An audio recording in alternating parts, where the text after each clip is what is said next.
Bonjour, bonsoir tout le monde, son plaisir pour nous rentrer la caillou dans les sangs pour nous capable porter ba ou une nouvelle émission sur Chanel Paula, Chanel Prophétia, pas de jam gagné, question dit plaît d'Égypte d'après professeur Jean Gaspard Bicente qui fait qu'on est, c'est juste une métaphore utilisée, pas de jam gain bagay comme ça. 10 plaies d'Égypte, pas de jamais existé. Pour le permettre nous ensemble avec moi dans le cadre d'émission ça, attendez, professeur Jean Gaspard Bicente, côté li pral parler nous des 10 plaies d'Égypte. Restez connectés nous, n'attend réaction, n'attend commentaire. Bye bye tout le monde, à très bientôt. Ciao ciao. Mes bien-aimés, mes compatriotes, mes chers concitoyens, mes chères concitoyennes, m'a salué nous encore une fois avec un pile respect. C'est docteur nous, professeur Bicente, qui, comme d'habitude, retourné pour capable de présenter nous une nouvelle émission. Aujourd'hui, nous allons parler un peu de un sujet important de la Bible que un pile dans nous, surtout le monde qui est chrétien, t'es apprendre et qui en rapport avec les 10 plaies d'Égypte. Est-ce que réellement les 10 plaies d'Égypte t'es passé, t'es frappé les Égyptiens selon l'histoire biblique que nous lisons dans le livre de l'Exode? Mais avant que je rentre dans ce sujet ça, pour nous capables de décortiquer, pour nous connaître exactement est-ce que réellement t'es une question de 10 plaies d'Égypte, est-ce que c'est pas une simple métaphore? Eh bien, moi, t'as aimé faire nous connaître que tout récemment, le président de la Russie, de la Fédération de Russie, M. Vladimir Poutine, t'a accordé l'autorisation pour être capable ouvrir l'église médiévale, ou l'église orthodoxe médiévale de son pays, côté que tout le monde vient constater définitivement, il vient conclure que les prophètes de l'Ancien Testament, tous étaient des Noirs. Alors, ça va faire nous ni chaud ni fouette, quoique dans le monde occidental, un pile monde réellement choqué, parce que n'y a pas gagné information ça. Mais dans l'émission que nous avons présentée au préalable, nous avons toujours à parler de Jésus-Christ. Je dis un peu, on a parlé de Jésus noir. Mais nous t'ai dit que il y a deux Jésus, un Jésus du 1er siècle et un Jésus du 4e siècle.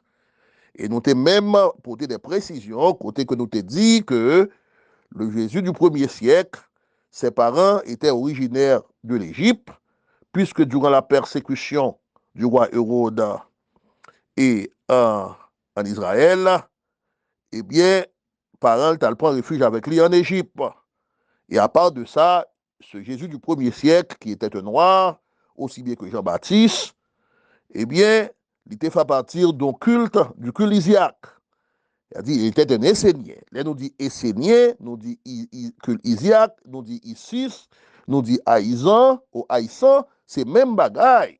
On a parlé de Erzulidantor. Donc, Jésus faisait partie des Esséniens. Il était des consacrés, ces mondes qui vivent dans grotte, qui consacrent totalement, qui fait des abstinences. Et Jésus fait partie de ce groupe. Or, le culte isiaque est répandu à travers la Méditerranée. Il était même arrivé en Grèce, à Rome et à travers l'Europe. Et il était sorti exactement en Égypte à travers un prêtre qui était le Krishesta. Donc, dans le Krishesta, nous voyons le mot Christ. Alors, nous t'ai dit tout que Osiris était bien bousy. Osiris était une divinité de l'Égypte. S'il était une divinité de l'Égypte, il était un noir. Et nous t'ai même établi un rapport avec Osiris, entre Osiris et Haïti.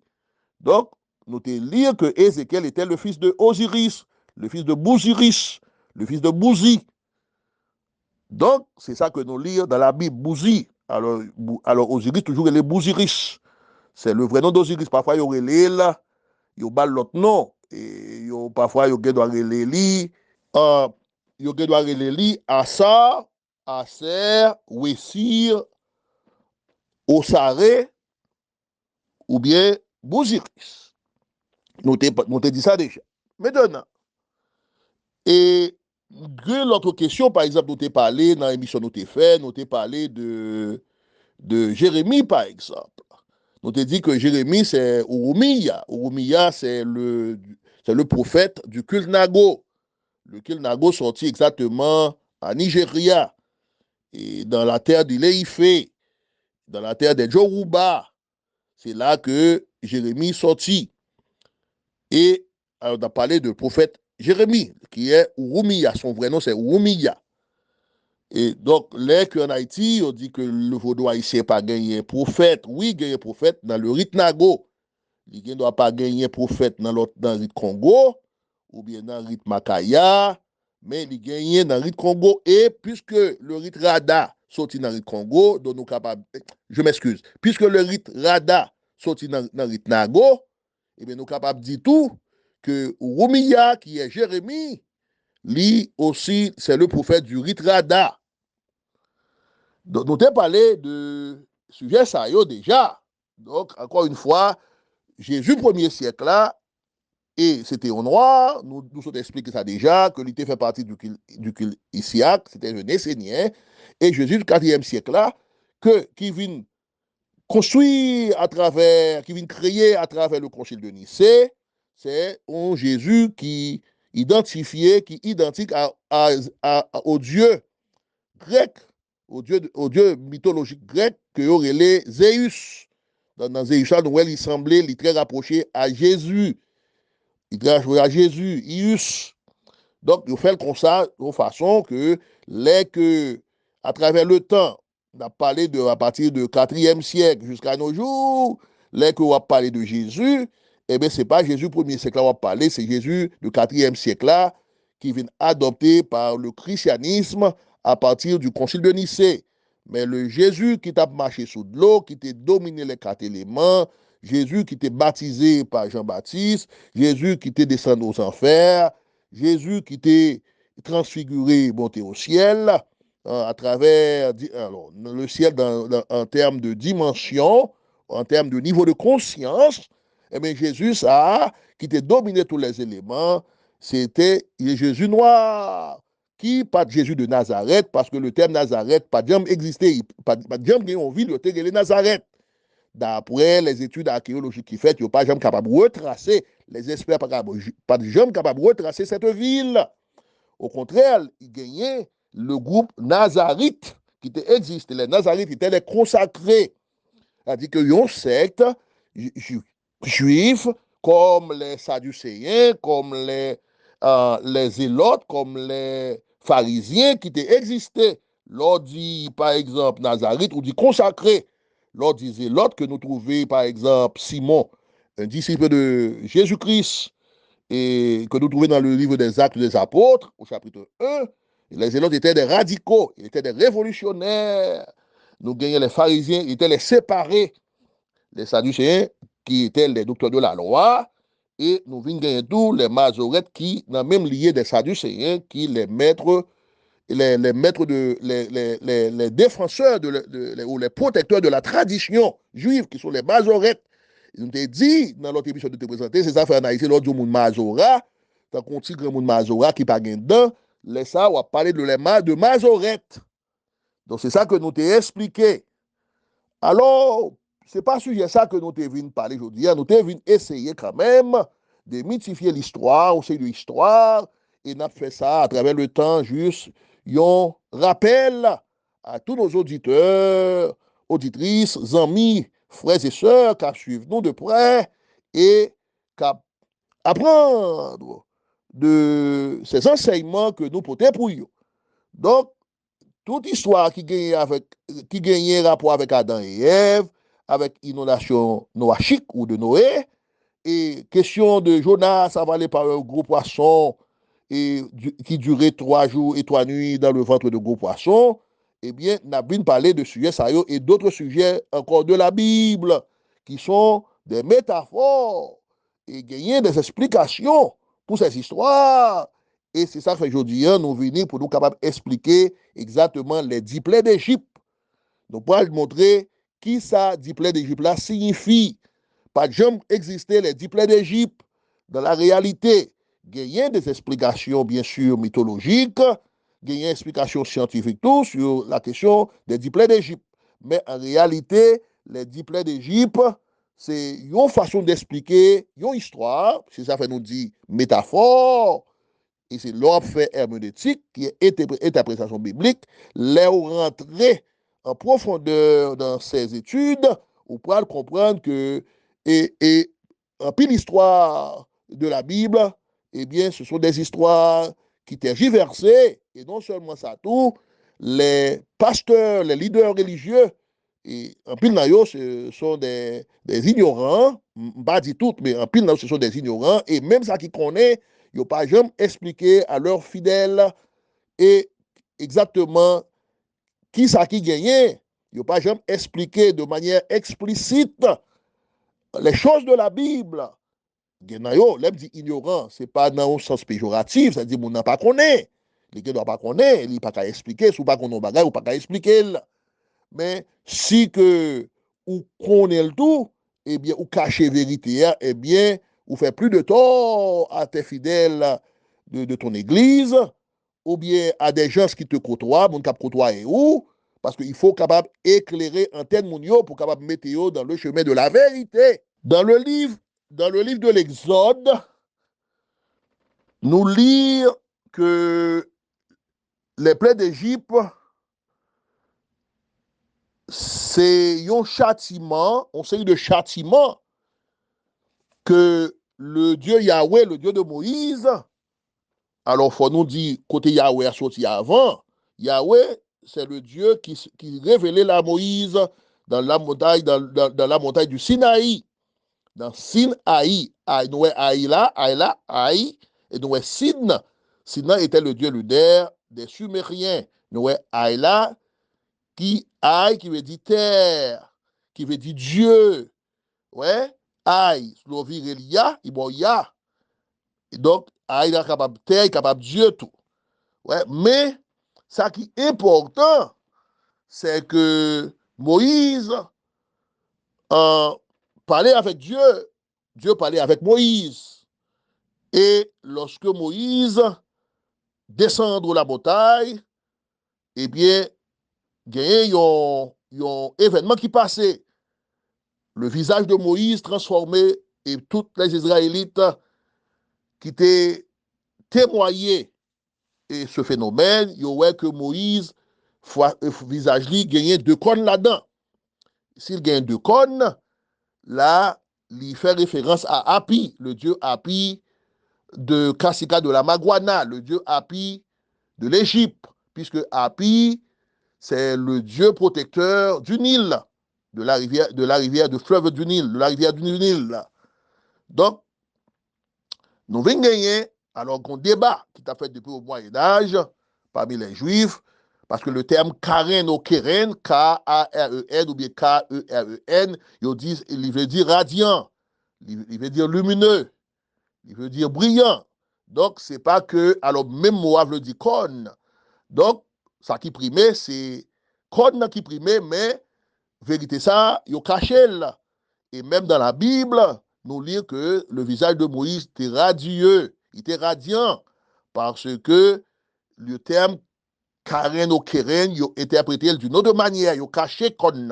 Parce que là, on dit, dans le front Moïse, kon n'a poussé, donc ça fait exactement référence à Hathor, ou bien à Hapi, ou bien à Isis, ou bien à Herzulis, c'est même bagaille, qu'on dit Hathor, qu'on dit Hapi, qu'on dit Isis, qu'on dit Herzulis, c'est la même substance, c'est la même divinité féminine.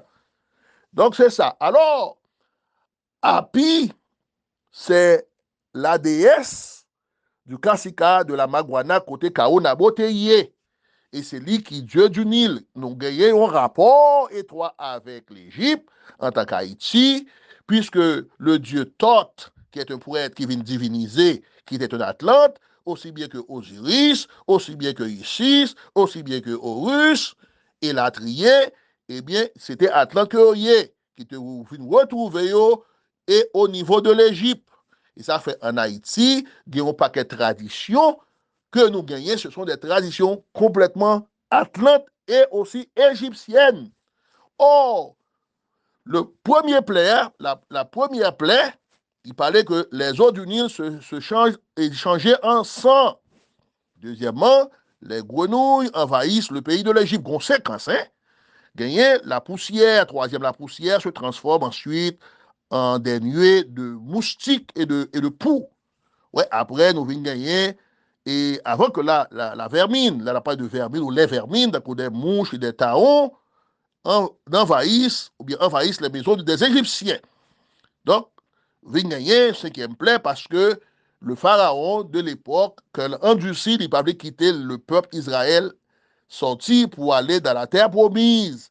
Donc, le Yahweh, qui était un Dieu qui était sorti directement dans le désert d'Arabie, puisque les Madianites et aussi les Kénites sont sous-groupes qui fait partie des Madianites, qui étaient toujours au niveau de Canaan, aux environs de Canaan, eh bien, les Madianites, nous gagnons le prêtre Jéthro, que son vrai nom c'est Raguel ou Réuel, il était le beau-père de Moïse, eh bien, c'est lui qui initiait Moïse.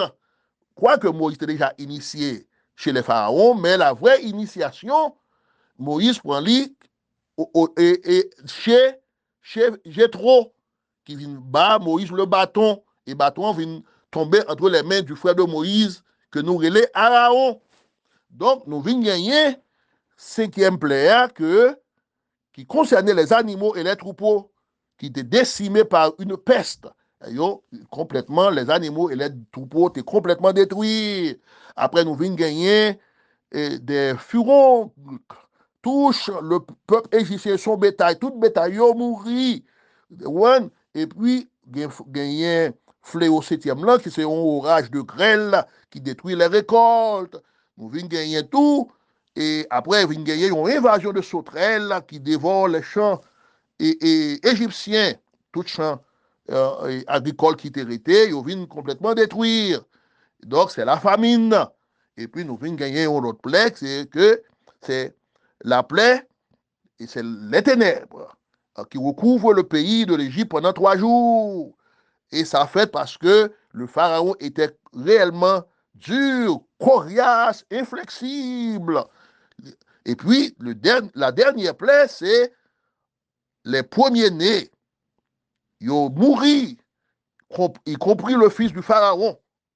Et puis finalement, eh bien, le pharaon décidait de libérer le peuple juif qui traversait la mer Rouge et ils fait 40 ans dans le désert du Sinaï, mais ils n'ont pas arrivé et Moïse pas arrivé avec eux à la terre promise, ils sont partis de eux puisque Josué vient prendre la relève parce que Moïse, d'après l'histoire biblique, de désobéir en frappant le rocher plusieurs fois, donc il était en colère avec l'Éternel et Moïse mourit.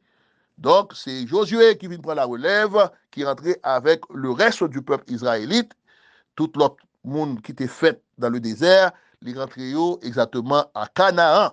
C'est ça que nous lisons dans l'histoire biblique. Maintenant, la question de la mer Rouge, c'est le terme Yom Soup. Le terme Yom Soup, par exemple, traduit en la mer Rouge dans le texte original que nous trouvons, les textes hébraïques. Yom Soup veut dire marécage. Donc, il paraît qu'effectivement, d'après des études archéologiques qui faites, mais qui savaient, travaillent sur ce sujet, ils ont vu que Moïse, ce n'est pas la mer Rouge qu'il a traversé, c'était un marécage. Nous gagnons la marée montante et la marée descente. Donc, ils ont vu comprendre qu'effectivement, dans la zone de la mer Rouge, tu as gagné un côté que Mounio était capable de passer et laisser franchir et un marécage pour capable de frayer leur route vers le désert du Sinaï. Donc, tout notre ça qui passait de questions et de veau d'or, des serpents venimeux, qui ont tué les gens, qui ont piqué les Israélites en colère, qui devaient retourner en Égypte. Et ouais, et ces serpents venimeux qui t'a décimé la population israélite, nous lisons toute l'histoire ça, mais ça qui est important, est-ce que plaies ça, réellement, ce sont des plaies qui étaient passées en Égypte? Eh bien, chers amis, m'a dit nous encore une fois, pas jamais gagné question comme ça. Gagné une explication scientifique que des écrivains, des chercheurs ont essayé et apporter à la question de les eaux du Nil se changent en sang. Alors, il faut que moi apporter une précision pour nous. Je te rappelle, nous songeons bien, par exemple, que Moïse était allé dans le mont Sinaï, il t'a rencontré Dieu, et que c'est là que Dieu te balle les 10 commandements. Donc, les retourné, il trouvait que son frère Aaron avait érigé, avait construit un veau d'or pour que le peuple israélite était capable d'adorer. Moïse, en colère, descendre de la montagne, en colère, il fait détruire ce veau d'or. Donc, puisque le veau d'or a été fait en or, c'est ça ferait le veau d'or. Il y a des gens qui interprètent, ils disent c'est vaudou. Il y a des gens qui interprètent, ils disent c'est le veau d'or et un veau, une vache. Mais en réalité, le veau d'or, il représentait à tort. Et puisque nous t'ai dit que Moïse, il descend et visage était poussé conne, nous t'ai parlé de terme Karen, au Keren, qui écrit K-A-R-E-N ou bien K-E-R-E-N, que en pile fois qu'on écrit tout Q-A-R-E-N ou bien Q-E-R-E-N, il y a un débat nous dit qui fait sous ça, qui continue à faire sous ça, mais en réalité, le vrai sens étymologique racine moa vraiment livré d'icône. Nous te dit tout que il traduit en radieux. Parce que vous convient comprendre si que un personnage de la taille de Moïse se fait contact avec Dieu, donc il faut que visage illuminé, visage rayonnant. Mais en réalité, c'est con visage poussé. Et puisque Moïse fait une action, il prend les restes, les débris, les restes de ce veau d'or, de statue qui ont été fait, il mettait de l'eau là-dedans, il vient tourner poudre parce que il vient pulvériser. Moïse prend il bat le peuple israélite dans le désert. C'est ça que nous lisons dans le livre de l'Exode. En pile fois, nous pas porter attention. Et les Moïse fait ça, Moïse ne fait que initier le peuple israélite dans le désert, l'initier dans le culte atorique. Ça veut dire que Moïse initiait tout le monde qui était dans le désert dans le culte d'Antor, dans le culte d'Ator, dans le culte d'Azuli d'Antor. Alors, tout à l'heure, nous t'avons expliqué de question de pléo, on a parlé de l'eau Nil là transformée en sang. Ils ont parlé de une île qui trouvait là aux environs de la mer et âgée dans la Méditerranée, et une île qui aurait Santorini, qui était détruite par un volcan qui était passé au XVIe siècle avant Jésus-Christ, et côté des larves et de ce volcan, t'es même arrivé pénétrer dans la rivière du Nil, qui t'est venu faire que la rivière du Nil vient convertir, vient transformer en sang. Ça, c'est une explication purement scientifique que des auteurs ont essayé d'expliquer. Effectivement, et l'île, d'après l'histoire, nous sommes capables de chercher ça, si nous voulons, que nous parlons que l'île Santorini était réellement frappée par un volcan à partir du XVIe siècle. Et le parcours des laves et de ce volcan, ils ont arrivé à pénétrer en Égypte. Mais ça, c'est une forme d'explication.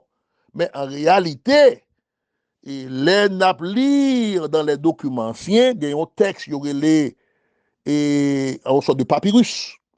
Alors, un papyrus qui aurait le dialogue, et le dialogue dit pour si on a mis en français, I-P-U-W-E-R. Ouais, alors, dans terme égyptien, nous pas connaissons les gens les prononcer, mais nous, ouais, c'est Ipuwer, ou bien Ipuré. Mais son dialogue que lié. Alors, c'est un premier document. L'autre document que est Seigneur du tout. Seigneur du tout. Alors, deux documents ça yo, deux papyrus ça yo daté du 18e siècle et du 19e siècle avant Jésus-Christ. Et si nous regardons l'Exode de Moïse, et pour ne qui savent chronologiquement parlant, ils ont placé le 14e siècle avant Jésus-Christ. Donc, presque même époque du pharaon Akhenaton, presque 100 ans et après Akhenaton, entre 14e et 13e siècle, c'est là que ont placé l'Exode. Et la majorité des chercheurs sont d'accord que effectivement l'Exode était fait à partir du 14e ou 13e siècle, avant Jésus-Christ. Mais papyrus ça yo, texte ça yo, surtout et le dialogue d'Ipoué ou d'Ipoué, eh bien, il racontait que la rivière du Nil est du sang. Et si on le boit en tant qu'être humain, à cause de la soif, on le rejette. Donc, je dis un texte ça, papyrus ça, il est exposé dans le musée national en Hollande. Alors, le musée national hollandais des antiquités, qui trouvait exactement dans la ville d'Eyden. Et sous besoin aller dans cette ville, dans le musée ça pour aller visiter lui, eh bien, il désigné officiellement sous le nom de Papyrus Leiden I-344 recto. Donc, document est là. Donc, ça, histoire ça, il passé exactement 4 ou 5 siècles avant l'Exode, avant la confrontation de Moïse avec le Pharaon. Donc, la question de les eaux du Nil transformées en sang, nous venons comprendre, c'est une histoire qui était déjà existée dans les papyrus, mais ce n'est pas une histoire nouvelle que liée dans la tradition égyptienne. Mais qui ça veut dire? Eh bien, puisque Yahweh qui a déjà existé, le Jétro te connaît Yahweh, parce que songez bien, mais si c'est Dek, pas de connaît Yahweh, il te connaît Dieu Elion, aussi bien que Abraham. Donc, Dieu a venu révéler les Madianites te connaît Yahweh. Même dans le mot Yahweh, où est Yétro, où est Yétro, dans le nom de Jétro, où est Yahweh, où est pas Yahweh, non, où est Yo. C'est même bagaille. Donc, et alors, Jétro veut dire abondant. Et Jétro veut dire imminent. C'est ça que non Jétro, mais il était un prêtre, un grand maître que le théier à l'époque. Et il y a des gens même qui parlaient, des chercheurs bien sûr, qui parlaient que était un Kénite. Les Kénites étaient les descendants de Caïn, mais sont sous-groupe liés des Madianites, qui étaient vivre ensemble avec les Madianes. Alors, les nous venons le dieu Hapi, qui c'est le dieu du Nil. Donc, puisque c'est lui qui a protégé le Nil, n'a dit que le dieu, même dieu Hapi que nous trouvons dans le Kassika de la Maguana, le Kassika qui est dirigé par le Kassika Onabo, eh bien, c'est même Apissa que nous trouvons qui a dirigé le Nil, qui a protégé le Nil. Donc, puisque l'eau du Nil, c'est lui qui servir pour mon capable boire, pour mon capable faire arrosage, pour planter, etc., l'elle convertit en sang, donc c'est la destruction totale. Donc, c'est la victoire de Yahweh sur Hapi. C'est la victoire du Dieu Yahweh sur le dieu égyptien Hapi. C'est ça, ça veut dire. Ouais. Donc, encore une fois, nous venons trouver qu'à travers le temps, le dieu Yahweh vient flâner dans le désert d'Arabie, eh bien, c'est comme ça que les Israélites qui connaissent que Yahweh est un Dieu guerrier, est un belligérant, ils prennent, ils mettent lui, ils mettent dans le temple de Jérusalem. On a parlé de l'autre temple qui était fondé en Israël, des répliques, qui était formé, première réplique qui était formée en Israël. C'est pas le premier temple là. On t'a dit dans l'autre émission que le premier temple de Jérusalem et de Salem, le premier temple de Salem, tu trouvé exactement en Haïti, dans l'île d'Haïti. Alors, nous venons gagner et question de les grenouilles envahissent le pays d'Égypte. M'a dit nous que gros paquet de dieux, un paquet de divinités, dieux et déesses de l'Égypte. Tant que l'on prend, par exemple, et Atum, Ra, dieu du soleil, qui est le Ra, qui est le patron, le Ré-Ora, qui est le patron d'Héliopolis, la ville de lumière. Et nous venons gagner, par exemple, Néper, qui est le dieu des grains. Et a dit que nous venons gagner Eket, qui est divinité des grenouilles, qui protège les femmes durant l'enfantement. Et nous gagnons René Nutet, qui c'est la déesse de l'agriculture. Nous gagnons tout Abu, qui est dieu de la lumière. Nous gagnons Bag, dieu de la fertilité. Ouais, nous avons un paquet de divinités en Égypte. Ouais, donc chaque fois que nous plaît qui paraît, c'est une victoire liée de Yahweh sur ce Dieu ou sur sa divinité égyptienne. Donc, par exemple, on a parlé de 3 jours, tant qu'on nous prend par exemple, et la plaine numéro 9 par exemple, des 3 jours et de ténèbres. Donc, si nous avons Ra, et qui est en tant que Dieu du soleil, Dieu de la lumière, eh bien, c'est la victoire de Yahweh sur Ra. Ouais, on a parlé par exemple, et on nous prend en plaine numéro 10, tant qu'on les premiers-nés décèdent, y compris le fils de Pharaon. Donc, on a parlé de Eket, qui c'est lui qui protégeait les femmes durant l'enfantement. Et on a parlé tout de Horus. Et nous connaissons que Horus est gagné à revoir aussi avec et les enfants, et avec les nouveaux-nés, les premiers-nés, les nouveaux-nés. Et si on a parlé de les grains, et on a parlé que les plaies détruites l'agriculture égyptienne et les récoltes. D'après 7e plaie, par exemple, il y a un orage de grêle qui détruit les récoltes. Si on n'a pas de récolte, là, nous dans l'agriculture. Là, c'est Dieu et Yahweh qui combattent René Nutet, qui est déesse de l'agriculture, qui combattent Népertou, qui est le dieu des grains, parce que récolte et détruire. Ouais. Donc, les nous points, deuxièmement, on a parlé de les grenouilles envahissent les pays d'Égypte, quoique Eket sont divinités des grenouilles tout, mais nous venons comprendre que effectivement que Yahweh a combattre Eket. Nous venons gagner tout. Et par exemple, et Hathor, qui sont des vaches, nous parlons de ça déjà, eh bien, on a parlé de troupeaux dans 5e plaie. Nous voyons que les concernait les animaux et les troupeaux qui étaient décimés par une peste.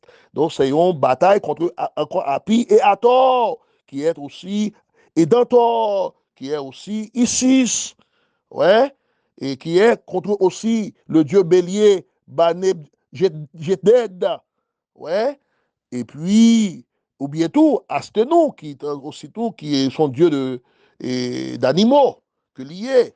Nous venons gagner tout contre ces pestes, parce que Dieu qui a à revoir avec les arbres. Donc, c'est comme ça. Donc, chaque plaça, il représenté une divinité égyptienne. Son façon pour être capable d'imposer, les Israélites de l'époque capables d'imposer, Moïse en particulier, pour capable d'imposer Yahweh sur les divinités égyptiennes. Donc, Dieu, Yahweh, un Dieu belligérant, un Dieu très fort, il est arrivé à vaincre toutes les divinités égyptiennes. C'est ça que les plaies d'Égypte, les fléaux, les châtiments, les représentaient. Maintenant, Yahweh en tant que Dieu de Moïse, Yahweh qui révélait à Moïse, Moïse qui descend du monde Sinaï avec 2 cornes qui poussaient dans la tête, dans le visage, eh bien, ils ont caché cette vérité parce que si le visage encore est sorti dans le visage, c'est Hathor et Api, parce que DS ça yo représenté yo paraître en forme de vache. Donc l'organe de Hathor, il gagne deux vaches dans tête li, aussi bien que Hapi qui la déesse vache, mais qui représentait tout, protecteur du Nil et protecteur du Kasika de la Maguana, côté que Kaonabo et la reine Anacaona t'es habité. Donc, c'est ça que nous te venons expliquer. Chaque player, encore une fois, ils ont représenté une divinité.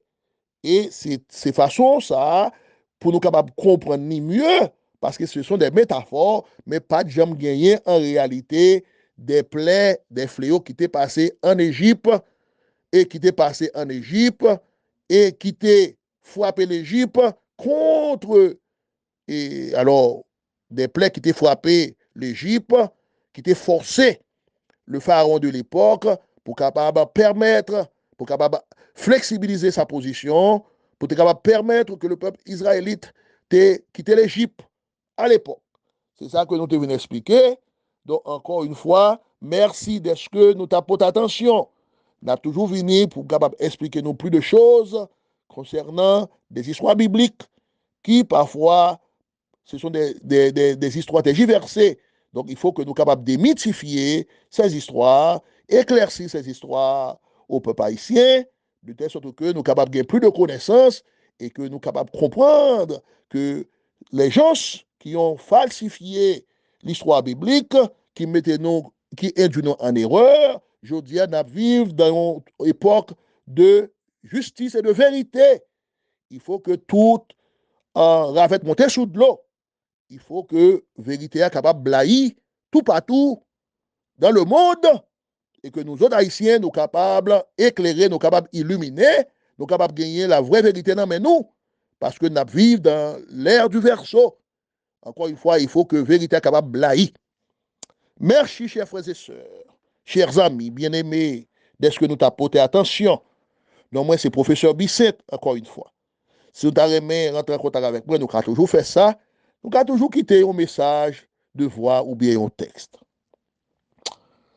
Téléphone, moi, c'est 973 666 3084.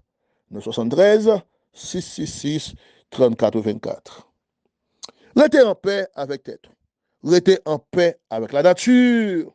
Et que les grands esprits de l'univers, les grands esprits de lumière, les grands esprits de vérité et de justice, les grands esprits de la terre d'Haïti, les grands esprits Atlante et Taïno, capables d'assister nous. Shalom, shalom, shalom. À la prochaine. À la prochaine.